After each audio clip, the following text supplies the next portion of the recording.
ఎవ్వరూ ఆపలేరు. ఇలాంటి దాడుల వల్ల నా సంకల్పం చెక్కు చెదరదు. పైగా ఈ స్థాయికి మీరు దిగజారారు అని అంటే దాని అర్థం ఏమిటి? ఈ స్థాయికి వారు దిగజారారు అని అంటే దాని అర్థం ఏమిటి? విజయానికి మనం అంత చేరువుగా ఉన్నామని,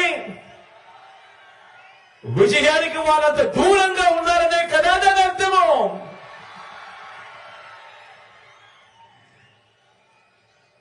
అందుకే చెప్తా ఉన్నా, ఈ తాటాకి చెప్పులకు మీ బిడ్డ అదలడు, మీ బిడ్డ బెదలడు. మీకు సేవ చేయాలన్న నా సంకల్పం మరింత పెరుగుతుందే తప్ప ఏ కొంచెం కూడా వెనుకడుగు వేసే ప్రసక్తే లేదు. నా నుదుటి మీద వారు చేసిన గాయం, నా నుదుటి మీద వారు చేసిన గాయం దేవుడి దయతో అది ఇక్కడ తగలలేదు, అది ఇక్కడ తగలలేదు.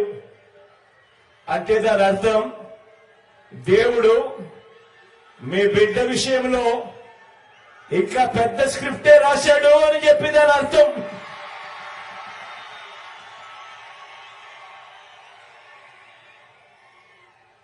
నా నుదుటి మీద